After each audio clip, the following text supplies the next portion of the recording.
Entramos ahora a estudiar, o más bien a reflexionar a la luz de esta doctrina de la Iglesia sobre algunas verdades muy interesantes, como son la justificación, la gracia, el mérito y la santidad.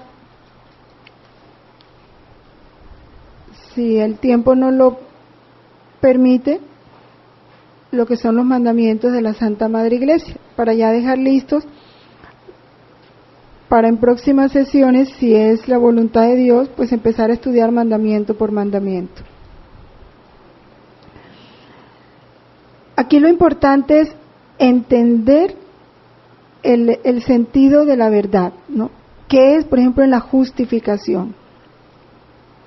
¿Qué es la justificación? ¿Y cómo se da esta justificación en nosotros?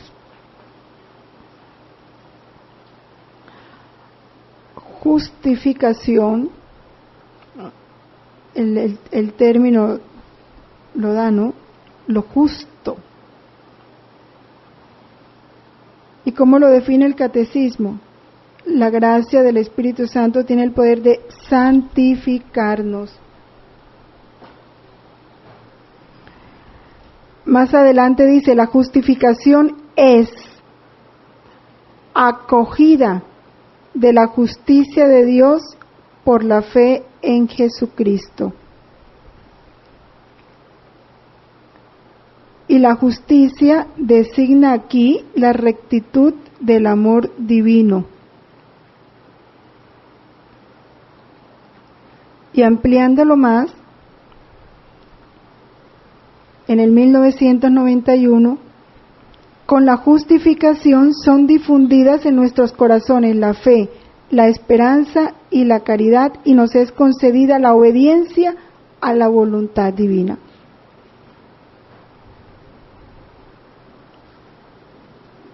Eso es la justificación, acoger la justicia de Dios en nosotros para poder darle a Dios lo justo, lo que Él se merece.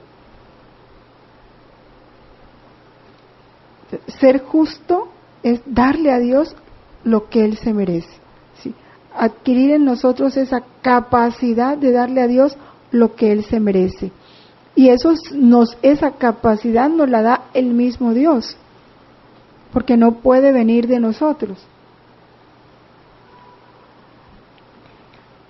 Esa justificación se nos da por los méritos de Cristo, mediante el bautismo.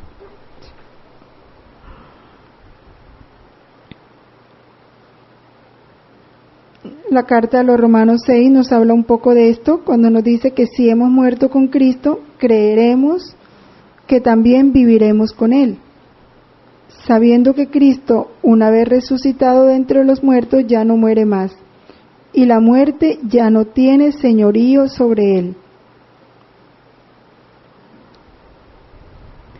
Su muerte fue un morir al pecado de una vez para siempre. Y su vida es un vivir para Dios. Así también vosotros, considerados como muertos al pecado y vivos para Dios en Cristo Jesús. ¿Qué tan lejos estamos, verdad, de la vivencia de la verdad? Si la muerte de Cristo fue un morir al pecado para siempre,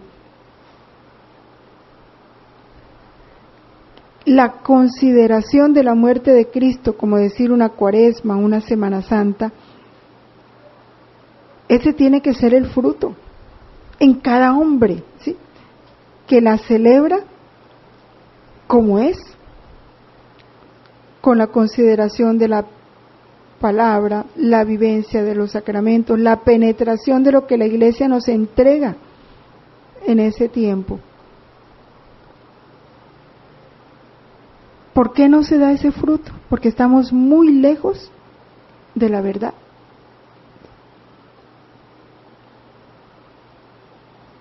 Porque celebrar la Pascua es celebrar un vivir para Dios.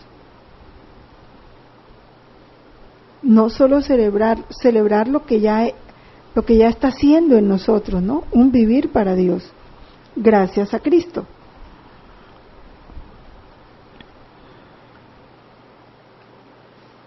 Es el Espíritu Santo el que nos participa de todo lo de Cristo,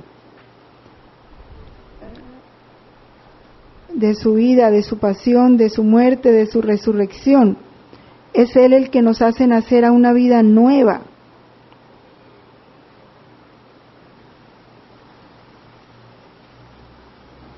Es por el Espíritu Santo que participamos de Dios. San Atanasio lo dice así: por la participación del Espíritu venimos a ser partícipes de la naturaleza divina. Por eso, aquellos en quienes habita el Espíritu están divinizados. Esta es nuestra realidad. Debe ser la realidad del bautizado, ¿sí? Divinizados. Pero esta justificación es una obra que el Espíritu realiza en el alma a través de un proceso. Primero se da un proceso de conversión.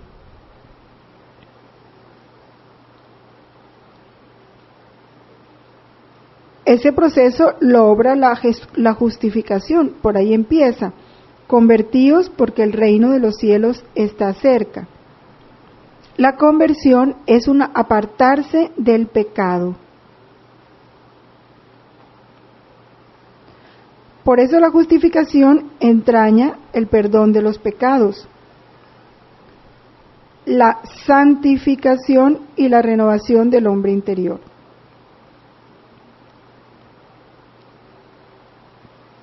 Es el primer paso, arrancar al hombre del pecado que contradice el amor de Dios y purifica su corazón. ¿Cuál es la verdadera purificación del corazón? Llegar a la recta intención. ¿Cuál es la recta intención? De esto nos ha hablado el Padre mucho en estos días. ¿Sí? La gloria de Dios. ¿Sí? Buscar en todo solo la gloria de Dios. Esa es la recta intención. Ni siquiera ser santos para sentirnos bien, para estar complacidos, no, para la gloria de Dios.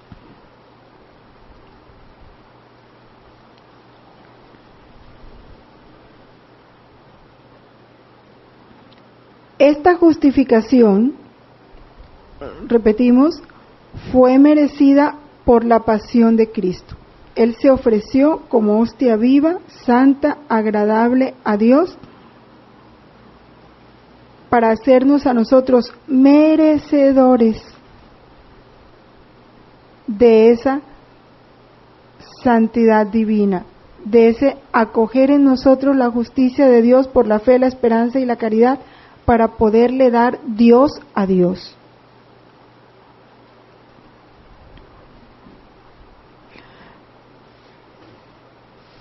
Esa justificación merecida por Cristo para nosotros, o ganada por Cristo para nosotros, se nos concede por el bautismo.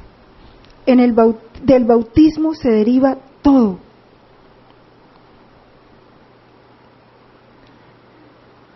El bautismo nos asemeja a la justicia de Dios, que nos hace interiormente justos por el poder de su misericordia.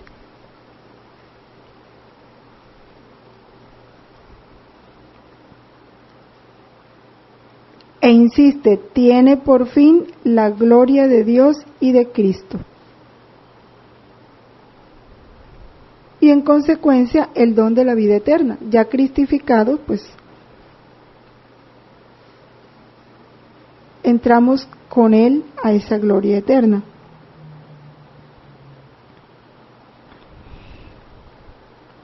Pero esta justificación, que es una obra del Espíritu en el alma, exige o requiere la cooperación del hombre, no se da sola. ¿Sí?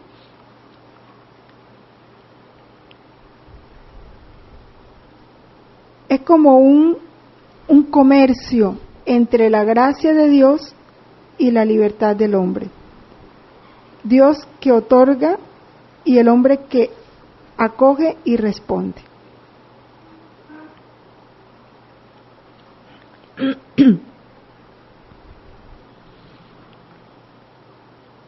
El hombre da el asentimiento a la fe, a la palabra de Dios que lo invita. Dios ofrece, ¿no?, en su palabra, lo llama, y el hombre coopera por el amor bajo el impulso del Espíritu que lo previene y lo custodia. Y esto es importante entenderlo, y ahorita que veamos la gracia lo comprenderemos más. O sea, nada puede hacer el hombre si no es por la fuerza, por la gracia, por lo que Dios le comunica. Por sí mismo el hombre no puede nada, ni siquiera responder a la gracia. ¿Sí? Ni siquiera responder a la gracia puede por sí mismo, solo. Por eso dice Jesús, sin mí nada podéis hacer.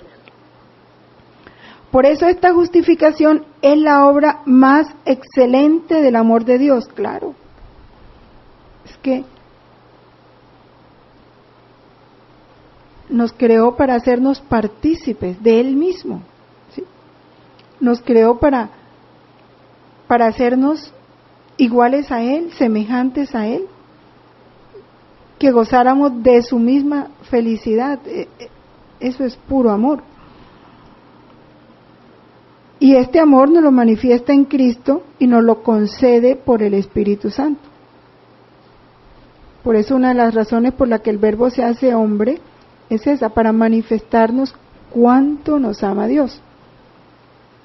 Y no solo que lo veamos en Cristo cuánto nos ama, sino que ese amor, con el mismo amor con que ama al Hijo, con ese mismo amor nos ama a nosotros. Y ese mismo amor lo deposita en nosotros, que es el Espíritu Santo. ¿Para qué? Para que ese amor divino depositado en nosotros vuelva a Él y se dé entre Dios y nosotros en Cristo esa corriente divina que fluye en la Trinidad, ¿no? El amor que procede del Padre al Hijo y que procede del Hijo al Padre. Esa es la vida que estamos llamados, esa es la vida en Cristo. San Agustín afirma, la justificación del impío, y ahí caemos todos, es una obra más grande que la creación del cielo y la tierra. Ahí recordamos las palabras que dice el Señor en las alabanzas, ¿no? Puede haber milagro más grande que yo hacer obrar mi voluntad dentro de la tuya, de una criatura. No hay mayor, o sea, ¿para qué buscamos otros milagros? ¿Para qué buscamos otros milagros? O sea, ya está el milagro. El entrar, anodarse tanto de entrar a obrar en nosotros, ya ese es el milagro más grande. Esa es la justificación, obra más grande que la creación del cielo y de la tierra, porque el cielo y la tierra pasarán, mientras la salvación y la justificación de los elegidos permanecerán. La justificación de los pecadores, que hemos ofendido a un Dios tan grande, tan bueno, y no una vez, sino infinitas veces, supera a la creación de los ángeles en la justicia, porque manifiesta una misericordia mayor. Los ángeles cayeron y ahí quedó. El hombre cayó y Dios se abajó para elevarlo. ¿Habrá amor más grande, no? Ese Espíritu Santo es el maestro interior,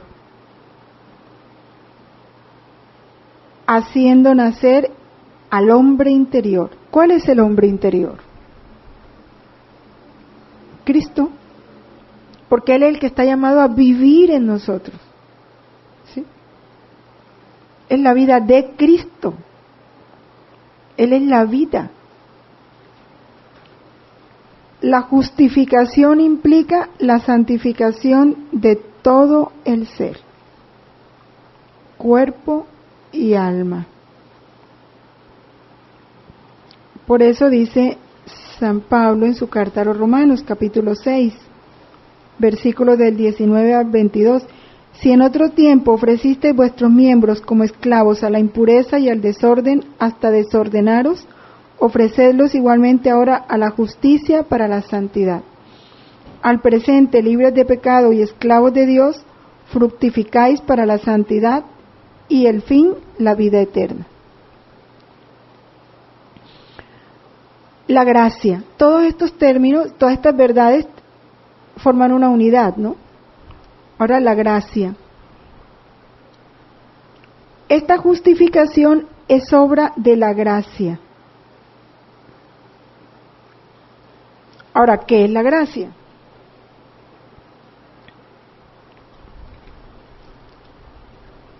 La gracia es el favor, el auxilio gratuito. Pero ¿cuál es ese favor que Dios nos hace? ¿Cuál es ese auxilio que nos da para poder responder a su llamada? Es la participación de su misma vida.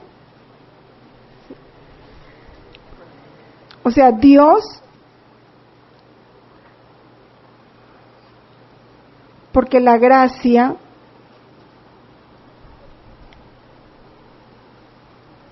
es esa vida divina, ¿sí?, que Dios nos participa, ¿sí? El Dios increado,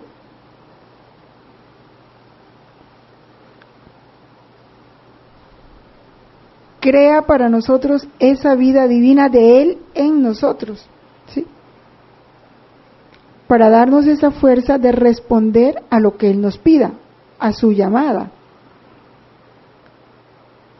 Nos hace partícipes de su naturaleza, nos hace hijos de Dios, nos introduce en la intimidad de la vida trinitaria. Claro, si el bautismo nos incorpora en Cristo, ¿y dónde está Cristo? En el seno del Padre, ¿ya?, en la Trinidad. Quien vive en la voluntad de Dios vive en el seno de la Trinidad, ¿no? Porque vivir en la voluntad de Dios es vivir en la plenitud de la gracia, porque es Él el que totalmente empieza a obrar en la criatura.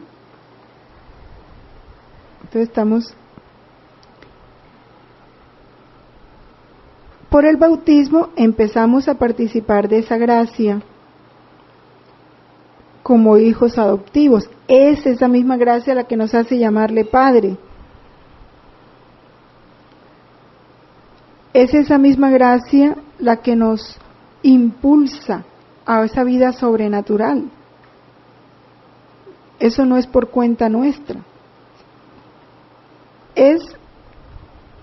Se nos da por iniciativa gratuita de Dios.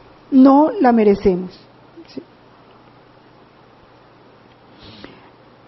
Esa vida de la gracia sobrepasa las capacidades de la inteligencia y las fuerzas de la voluntad.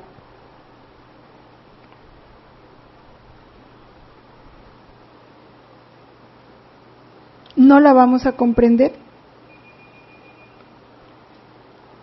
Vuelve y repite, es un don gratuito de Dios, por eso se llama sobrenatural. La gracia es sobrenatural. Es un don gratuito que Dios nos hace de su vida infundida por el Espíritu Santo en nuestra alma, para sanarla del pecado y santificarla. Aquí explica mucho lo que el Padre insiste.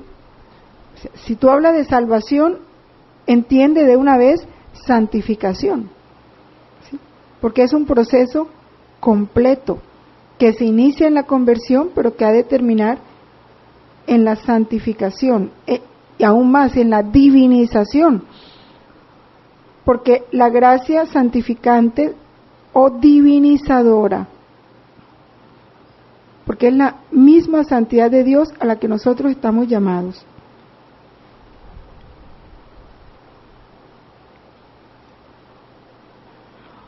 Esa gracia santificante que el bautismo nos da es la fuente de esta obra de santificación.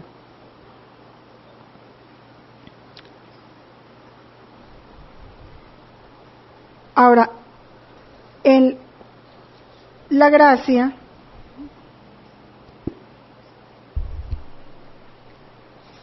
la hay, para entender un poquito esto, pues la gracia la necesitamos, pues ella es la participación de la vida divina, ¿no?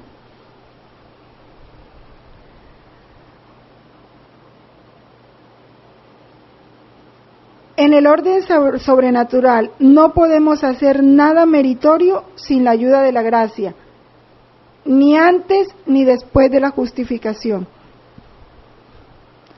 Antes de la justificación, el pecador no puede, sin la ayuda de la gracia, efectuar aquellos actos de fe, esperanza, caridad y dolor de los pecados necesarios para obtener el perdón. ¿Quién le da al hombre el arrepentimiento? Dios. Es obra de la gracia. Si alguno dijere, dice el Concilio de Trento, que el hombre puede ser justificado por sus propias obras, sin la gracia divina merecida por Jesucristo, sea anatema. Todo viene de Él. Después de la justificación, cuando ya estamos en la vida de la gracia, que ya hemos obtenido el perdón, tampoco podemos nada sin el auxilio de la gracia, ni hacer actos meritorios para la salud, ni perseverar en la gracia en evitar los pecados veniales. No podemos hacer actos meritorios. Cristo nos dice, sin mí nada podéis hacer, en Juan 15:5. Y San Pablo dice, no somos capaces por nosotros mismos ni de un pensamiento bueno, sino que nuestra capacidad viene de Dios. En 2 Corintios 3:5. San Agustín lo dice, cada vez que obramos el bien, Dios obra en nosotros y con nosotros.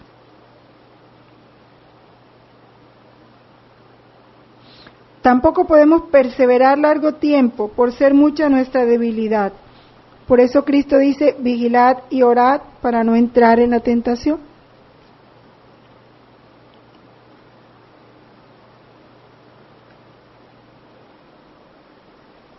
San Pablo atribuye a Dios la perseverancia. Dios que comenzó en vosotros la buena obra, la perfeccionará.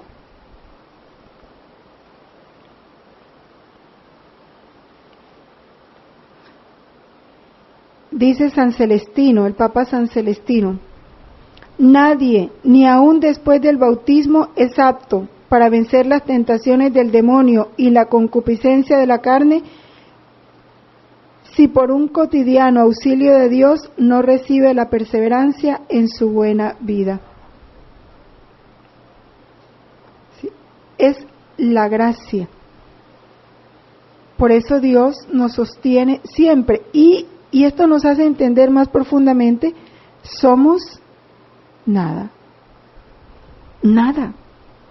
Dios es todo en nosotros y en todos. Dios es todo. El pensamiento, la mirada, el acto, el movimiento, Dios es todo.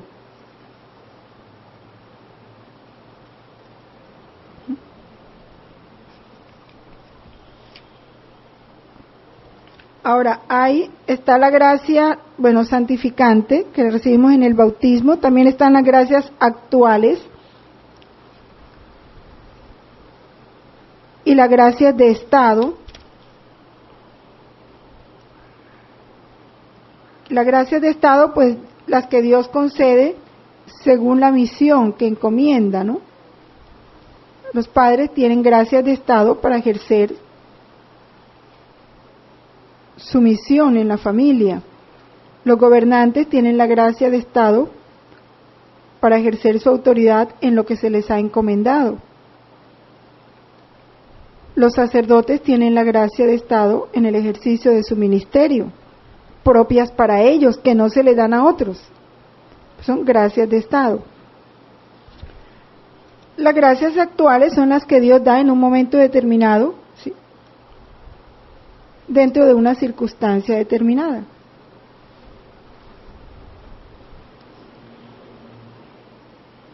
Y también está la gracia de acción y la gracia de oración, que es importante entenderla, ¿no?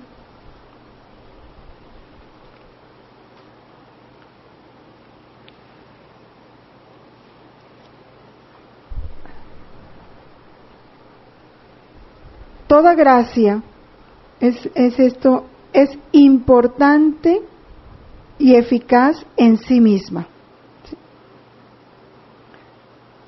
pero en sus efectos solo es eficaz, o su eficacia depende de la cooperación, ¿sí?, del alma, la cooperación del hombre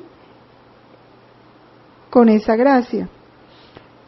En esto consiste aceptar libremente la acción divina y secundarla con nuestro esfuerzo. De esto habla cuando se habla del desprecio de las gracias, ¿no?, que es tan fuerte, y el Apocalipsis dice: teme a Dios, teme a Jesús. ¿Qué pasa?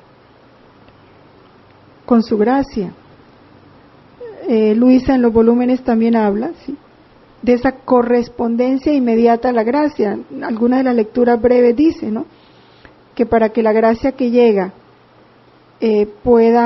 necesita que en el alma haya una gracia que sostenga la gracia que te está dando, ¿no?, como una cadena. Entonces, al recibir una gracia ya te dispone a recibir otra. Al perder una, ¿sí?, como que se interrumpe la cadena, y eso es lo terrible del desprecio de las gracias.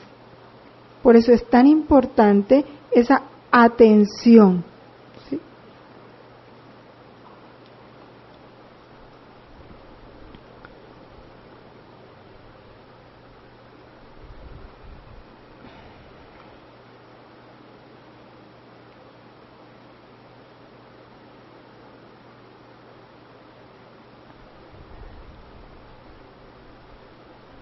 Es de fe, dice este catecismo, contra los protestantes y jansenistas, que Dios da a los justos gracia eficiente para resistir a las tentaciones y cumplir los mandamientos. Declara el Concilio de Trento: si alguno dijere que los preceptos de Dios son imposibles de observar, aun por el hombre justificado y constituido bajo el imperio de la gracia, sea anatema. Es que Dios no nos manda nada. ¿Por qué? Porque lo dice la primera carta a los Corintios, en el capítulo 10, en el versículo 13. Fiel es Dios, quien no permitirá que seáis tentados sobre vuestras fuerzas, sino que de la misma tentación os hará sacar provecho para que podáis sosteneros. Fiel es Dios. Por eso ni siquiera temer a las tentaciones, porque ya Él las dispone para que de ahí saquemos provecho. Ya nos ha asistido con su gracia. Todo lo que yo permita, sea por parte del demonio, sea por parte de las criaturas, ¿sí?, es para llevaros al estado de gloria para el cual os creé. ¿Sí?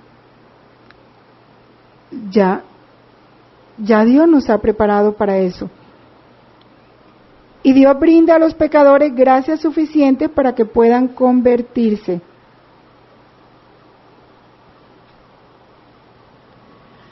Ahora, lo que sí es importante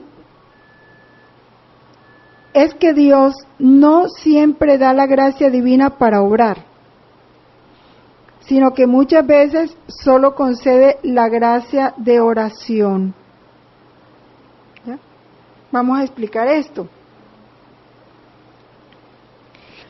La gracia de acción es la que da fuerza directamente para orar, ¿ya? Pero muchas veces Dios no da la gracia de acción, sino la de oración. Entonces no nos da directamente las fuerzas, sino que nos dispone a pedirla y a alcanzarla. Son la pedagogía de Dios. Entonces es cuando el alma siente su impotencia y la necesidad de Dios, ¿sí? De su fuerza, de todo. Santa Teresita dice en la historia de un alma, Dios nos hace desear cuanto nos quiere dar. O sea, ya el deseo de pedirle eso que Él quiere y que está conforme a su voluntad, es porque nos lo quiere dar. Es lo que se llama la gracia de oración. También él se lo explica a Luisa cuando le dice cómo combatir al demonio. Y le habla de que por qué muchas veces las almas son vencidas en la tentación. Le dice, porque no oran. Por eso las puede vencer, porque no oran. Pero toda tentación lleva siempre una intención de bien, de provecho. Dios no permite que seamos tentados por encima de nuestras fuerzas. Pero entonces viene la gracia de oración, que también Él la da. ¿Qué pasa? Que si no estamos atentos a Dios y nos centramos en nosotros mismos, no oramos, sino que o nos enfrentamos creyéndonos muy fuertes y somos vencidos, o viene el desánimo, que también está malo. Es la insistencia de Jesús, ten tu mirada siempre fija en mí.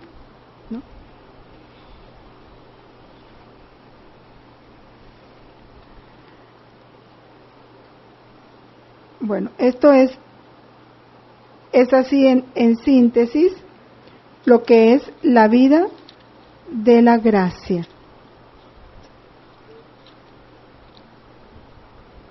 Aquí el catecismo habla de las gracias de estado que acompañan el ejercicio de las responsabilidades, las gracias sacramentales, las que recibimos en los sacramentos, que igual se pierden, ¿no? Si no hay esa cooperación del alma porque no cumple las condiciones del sacramento, la gracia se pierde. Es el dolor del Espíritu Santo en cada sacramento, que ya también lo conocemos, en el volumen 18, ¿no? Los gemidos inenarrables del Espíritu Santo en cada sacramento. Y las gracias especiales, que son los carismas. Dice el catecismo, cualquiera que sea su carácter, a veces extraordinario, como el don de milagros o de lenguas, los carismas están ordenados a la gracia santificante y tienen por fin el bien común de la Iglesia. Están al servicio de la caridad que edifica la Iglesia.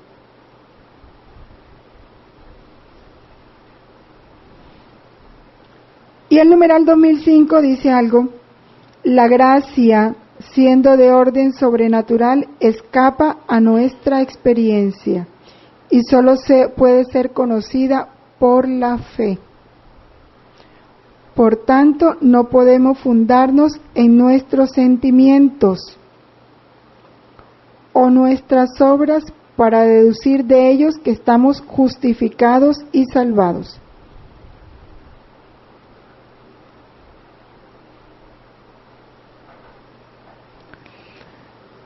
Y de esto Santa Juana de Arco ilustra mucho esto que ya se le decía al principio, ¿no? Trabajad con temor y temblor. por vuestra salvación. ¿Sí? Es lo que dice aquí, no podemos fundarnos en nuestros sentimientos para deducir que estamos justificados y salvados. O sea, siempre tenemos que estar en un proceso continuo de esfuerzo, de crecimiento. Esto lo ilustra Santa Juana de Arco en una pregunta capciosa que le hicieron los jueces eclesiásticos. Interrogada si sabía que estaba en gracia de Dios, responde, no dice ni sí ni no, ¿ya? Porque está viviendo esta verdad. Si no lo estoy, que Dios me quiera poner en ella. Si estoy, que Dios me quiera conservar en ella. Es esa actitud de humildad. Solo Dios sabe cómo está realmente nuestra alma ante Él. Solo Dios lo sabe. Ni siquiera nosotros podemos hacer un juicio sobre nosotros mismos, sobre el estado de nuestra alma. No. El mérito, la palabra mérito traduce esa retribución, ¿no?, debida por una acción. Pero ¿cuál es la verdad nuestra? Que frente a Dios el hombre no tiene ningún mérito. ¿Sí? Nosotros lo hemos recibido todo de Él, nuestro Creador. ¿Qué mérito tenemos? Si Dios es el que obra en nosotros, si realizamos una obra buena es porque Dios la ha hecho en nosotros. ¿Qué merecemos? El infierno, ¿verdad? Porque lo único nuestro ha sido el pecado, que es el rechazo a la gracia. Ese es el pecado, el rechazo a la gracia, a la luz, a la voluntad de Dios. Fuera del infierno, por nosotros mismos no merecemos nada. Por eso el mérito del hombre ante Dios, ¿de dónde proviene? De que no lleguemos al cielo, de que Dios recompense nuestras buenas obras. ¿De dónde viene? Del mismo Dios, que ha dispuesto libremente a asociar al hombre a la obra de su gracia. Los méritos de las obras buenas deben atribuirse a la gracia de Dios en primer lugar. Y en segundo lugar, al hombre que respondió, aprovechó esa gracia. Pero el mérito del hombre también recae en Dios, pues las buenas acciones proceden en Cristo de las gracias provenientes y de los auxilios del Espíritu Santo. En total, el hombre no merece nada, ¿ya? Y volvemos a lo mismo, somos nada.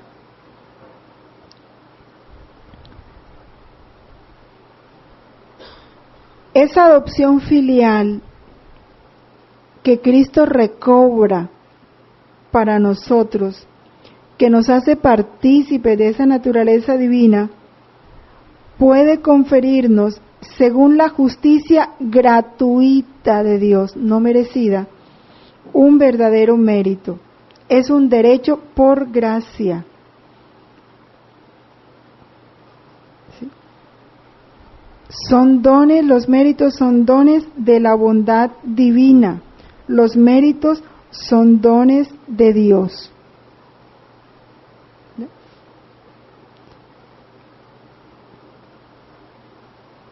Es que es un juego, ¿no? Purísima bondad de Dios.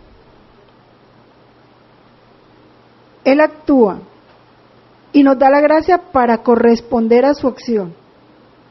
porque también la correspondencia del hombre a la acción de Dios es gracia de Dios. Tampoco es mérito nuestro. Entonces, ¿qué merecemos? Nada. Sin embargo, Él nos asocia a esa gracia de correspondencia para darnos los méritos. ¿Sí? Es contemplar la inmensa bondad de Dios, que es puro amor. Ahí sí se ve cuánto Dios no sabe sino amar. Y amar es darse totalmente. Y se nos da de 1000 formas. Por eso la iniciativa en el orden de la gracia le pertenece a Dios. El numeral 2011 resume esto y dice: la caridad de Cristo es en nosotros la fuente de todos nuestros méritos ante Dios, el amor de Cristo. Es por Él que se nos da el auxilio de la gracia. Es por Él que se nos ha abierto las puertas del cielo. Es por Él que el Espíritu Santo fue derramado en nuestros corazones. Por eso la gracia, uniéndonos a Cristo con un amor activo, ¿sí? Es que el verdadero amor nunca está quieto, ¿sí? Nunca se detiene, siempre está activo, asegura ese carácter sobrenatural de nuestros actos. Y por tanto asegura nuestro mérito tanto ante Dios como ante los hombres. La gracia que nos une a Cristo, porque sin Él nada podemos hacer. Los santos siempre han tenido una conciencia clara, viva, de que los méritos son pura gracia. Santa Teresita decía, todo es gracia. Y aquí apuntan también una parte de su autobiografía donde dice: tras el destierro en la tierra, espero gozar de ti en la patria, pero no quiero amontonar méritos para el cielo, quiero trabajar solo por vuestro amor. En el atardecer de esta vida compareceré ante ti con las manos vacías. Señor, porque no te pido que cuentes mis obras.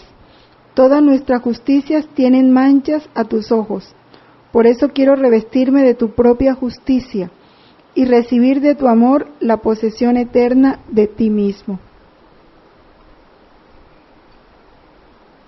Es solo el amor, porque el mérito también es de Él y para Él. Sí. Bueno. Ahora lo que es la santidad.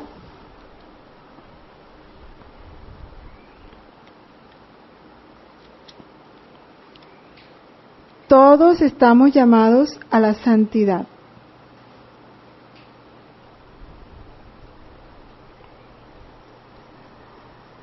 ¿Qué es la santidad?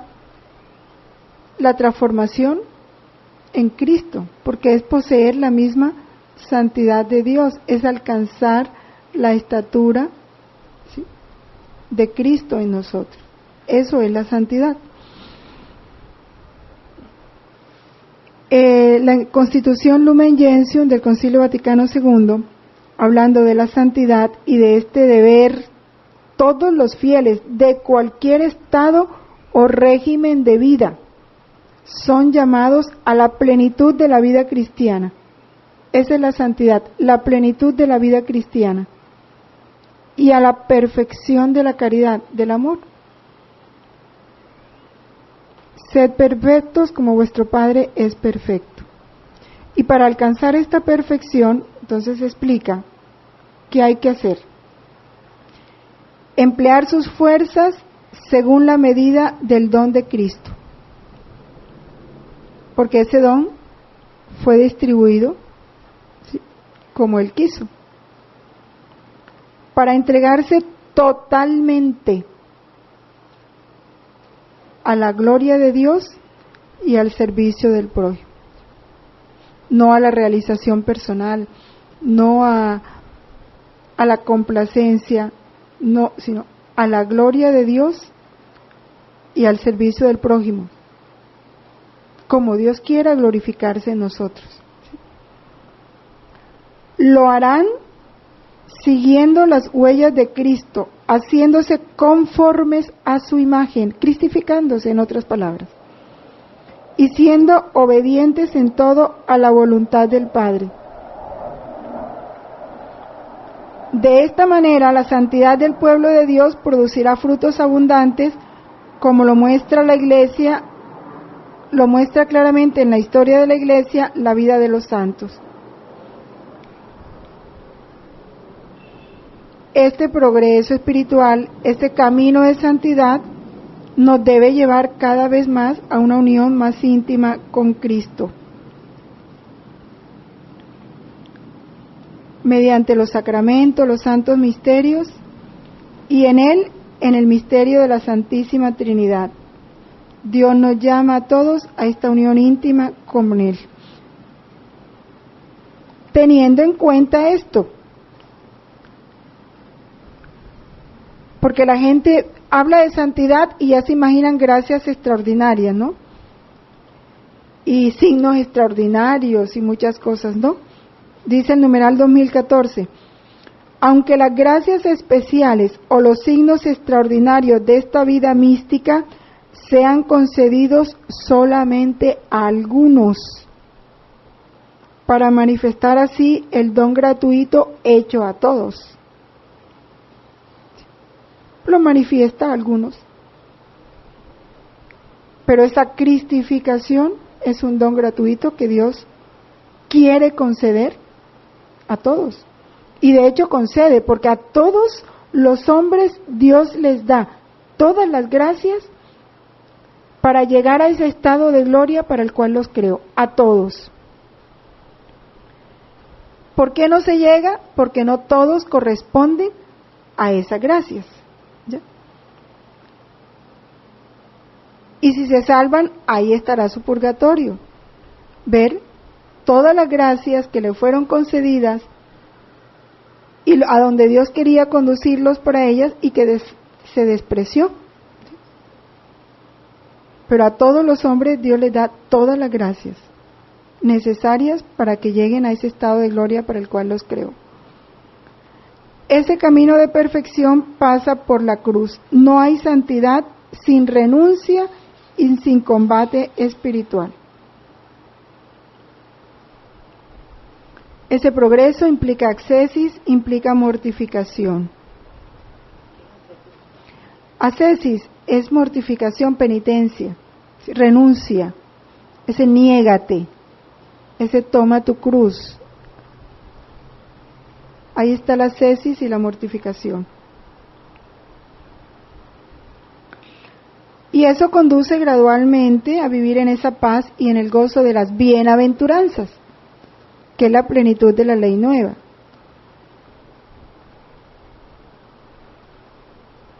San Gregorio de Niza dice, el que asciende no cesa nunca de ir de comienzo en comienzo, mediante comienzos que no tienen fin. Jamás el que asciende deja de desear lo que ya conoce.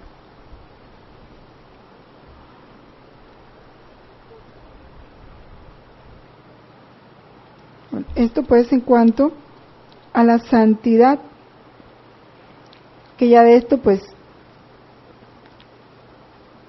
más convencernos de hacia dónde caminamos, ¿sí?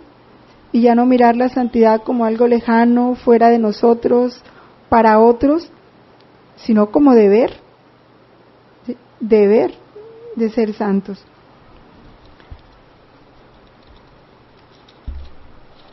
Bueno. Toda esta vida moral, toda esta ley, toda esta vida, toda esta justificación, esta gracia, todos estos méritos, la Iglesia nos los va enseñando, nos va conduciendo hacia ellos. De ella aprendemos ese ejemplo de santidad. ¿Sí?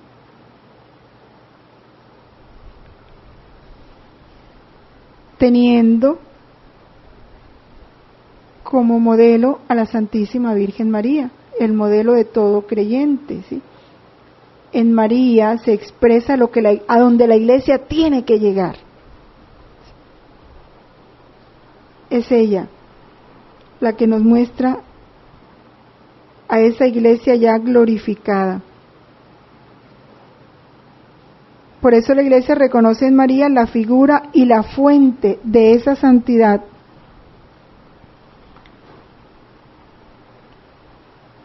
Y la Iglesia como mamá y como educadora, como mamá nos alimenta con los sacramentos, nos da esa vida divina en el bautismo, nos introduce en ese camino, nos va enseñando, nos va protegiendo, nos va corrigiendo, igual como educadora. De ella vienen todas las enseñanzas.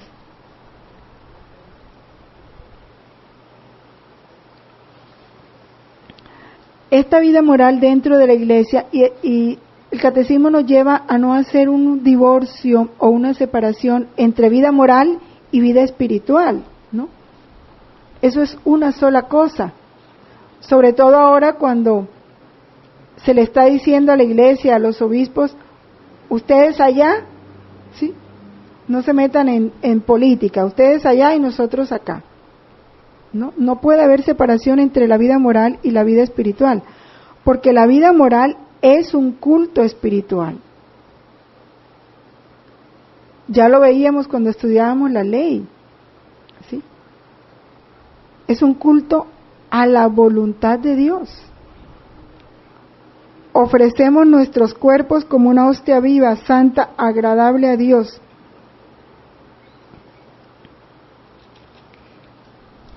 En la liturgia, en la celebración de los sacramentos, en la plegaria, en la enseñanza, se conjuga con la gracia de Cristo para iluminar y alimentar el obrar cristiano. ¿Qué se conjuga? Esa vida moral, que es todo el comportamiento del hombre. Es que no puede separarse porque el hombre es una unidad. Comportamiento individual o comportamiento social, todo tiene que ser una ofrenda agradable a Dios.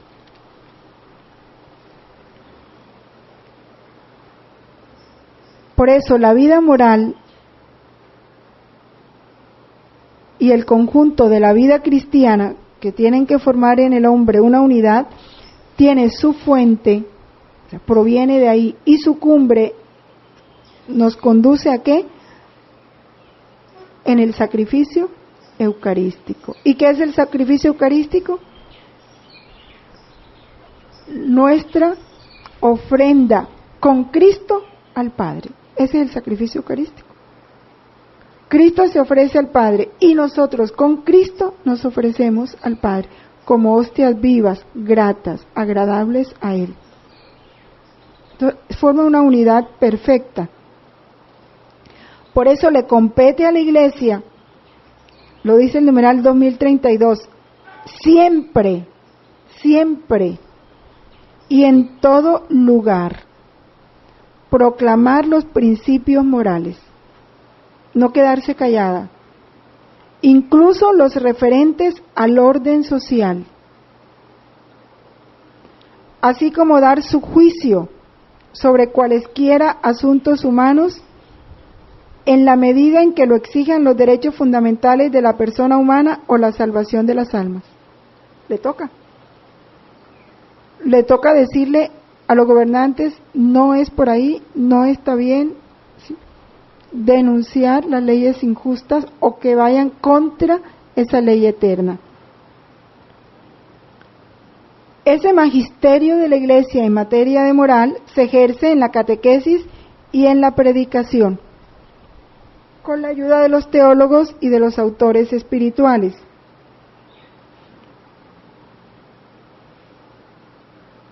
Ya sabemos que hay el magisterio extraordinario, lo realiza el Papa con los obispos en el concilio, ¿no? como maestros auténticos, dotados con la autoridad de Cristo. Y el magisterio ordinario y universal del Papa y de los obispos, que hacen enseñar a los fieles la verdad, conducirlos a la vivencia de la caridad, que practiquen la caridad y las bienaventuranzas.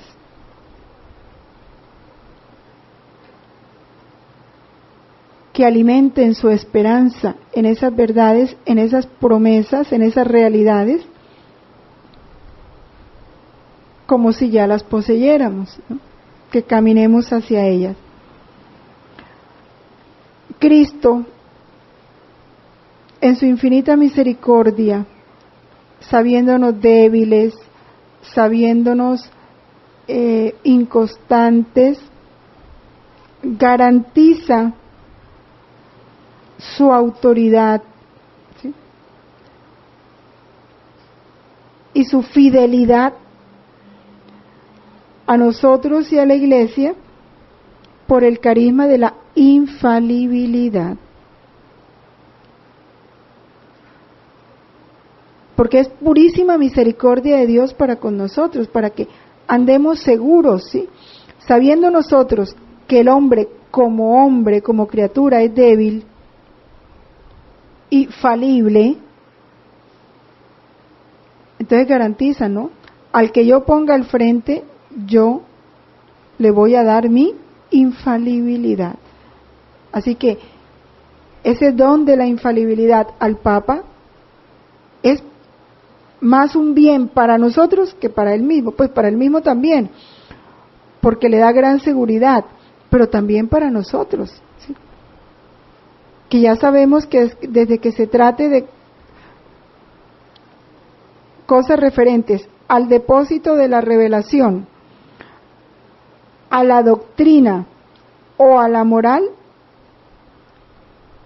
están salvaguardadas por esa infalibilidad, esa autoridad de Cristo comunicada a su Iglesia a través del pontífice. Desde que el Papa hable en materia del depósito de la fe, la revelación, en materia de doctrina o en materia de moral, es infalible. Y estamos obligados a obedecerle.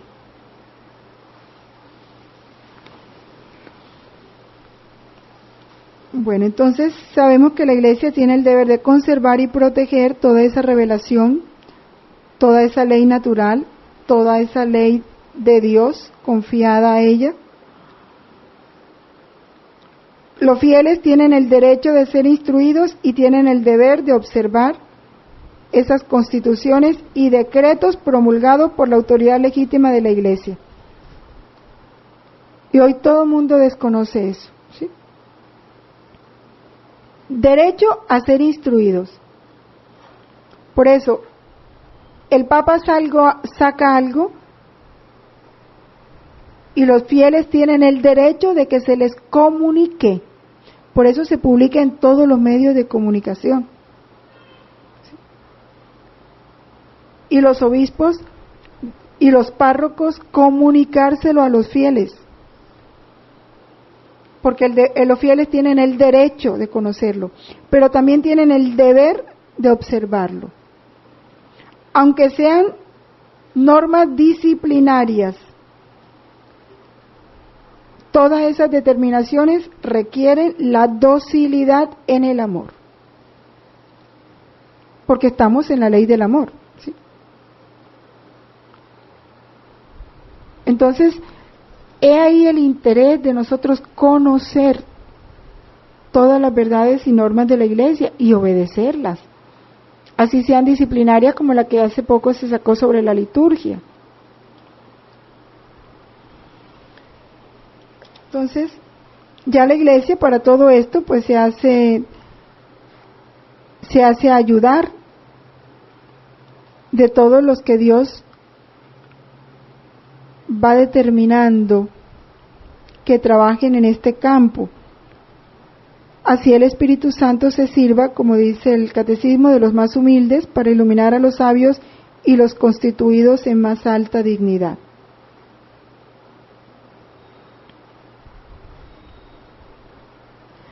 hay otro punto importante que hace el Catecismo en el numeral 2039. Los ministerios deben ejercerse en un espíritu de servicio fraternal y de entrega a la Iglesia en nombre del Señor. Pero al mismo tiempo, la conciencia de cada cual en su juicio moral sobre sus actos personales debe evitar encerrarse en una consideración individual. Es que a mí me parece, es que a mí me gusta, es que yo creo, es que yo pienso. No. ¿Verdad? Para eso hay una ley, un juicio, una enseñanza de la Iglesia, unas directrices, y cualquiera sea el ministerio tenemos que sujetarnos. Los esposos, los padres, los maestros, los párrocos, los dirigentes de grupos, todos tenemos que ajustarnos, no dirigirnos solamente, ¿sí?, por nuestro juicio, nuestro propio juicio moral, no. También nuestro propio juicio tiene que someterse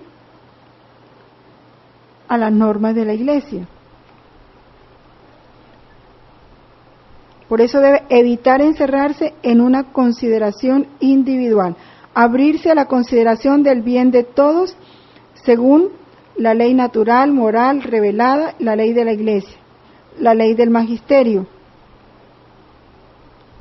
No se ha de oponer la conciencia personal y la razón a la ley moral o al magisterio de la Iglesia. Fidelidad a la Iglesia. Bueno.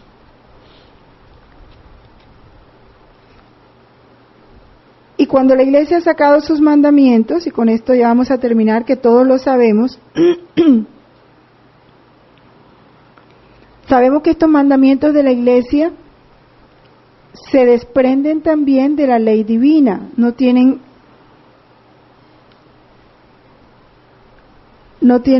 nada que se oponga o que contraríe. Carácter obligatorio. ¿Cuál es el fin? Garantizar a los fieles lo mínimo, indispensable, en el espíritu de oración, en el esfuerzo moral, en el crecimiento del amor a Dios y del prójimo. Lo mínimo. Y ojalá nosotros no nos contentemos con lo mínimo, ¿sí? ¿Qué es lo mínimo? Oír misa entera los domingos y fiestas de precepto, y no realizar trabajos serviles. Exige a los fieles que santifiquen el día en el cual se conmemora la resurrección del Señor y las fiestas litúrgicas principales en honor de los misterios del Señor, de la Santísima Virgen, de los santos. En primer lugar, participando de la celebración eucarística y descansando de aquellos trabajos y ocupaciones que pueden impedir esta santificación de estos días. Está clarito. Segundo mandamiento, confesar los pecados al menos una vez al año. Es lo mínimo. ¿Y cuántos católicos hay que llevan 7, 10, 15 años que no se confiesan? Pero ellos no han ofendido a Dios, ¿no? Asegura la preparación a la Eucaristía mediante la recepción del sacramento de la reconciliación, que continúa la obra de conversión y de perdón del bautismo. Tercer mandamiento, recibir el sacramento de la Eucaristía al menos por Pascua. Mínimo una vez al año. Garantiza un mínimo de esa recepción del cuerpo y la sangre del Señor en conexión con el tiempo de Pascua, origen y centro de la liturgia cristiana. Cuarto mandamiento, ayunar y abstenerse de comer carne cuando lo manda la Santa Madre Iglesia. Asegura los tiempos de ascesis y de penitencia que nos preparan para las fiestas litúrgicas y para adquirir el dominio sobre nuestros instintos y la libertad del corazón. Otra cosa que se ha perdido. El ayuno del miércoles de ceniza, el ayuno del Viernes Santo, la abstinencia los viernes de Cuaresma. El quinto mandamiento, ayudar a la iglesia en sus necesidades. Enuncia que los fieles están además obligados a ayudar cada uno según su posibilidad a las necesidades materiales de la iglesia. Es mandamiento. Hay que ayudar según las posibilidades, pero hay que ayudar. O sea, nadie está exento de ayudar.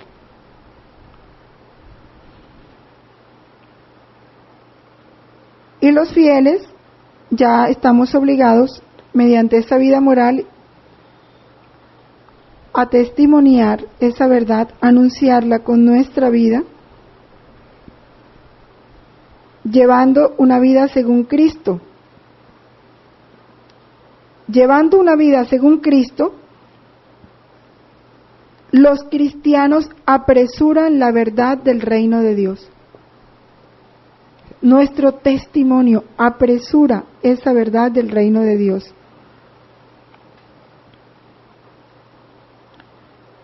¿Cómo aumenta y crece la iglesia? Por la santidad de sus fieles, hasta que lleguemos al estado del hombre perfecto, a la madurez de la plenitud de Cristo.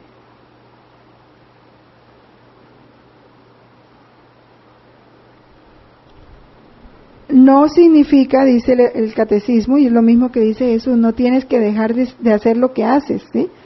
No significa que abandonen sus tareas terrenas, sino que fieles a su maestro, las cumplan con rectitud, con paciencia y amor. Y ya con el conocimiento de estas verdades, que las hagamos en su voluntad. ¿Sí? Así apresuraremos este reino de Dios. Esa es nuestra responsabilidad.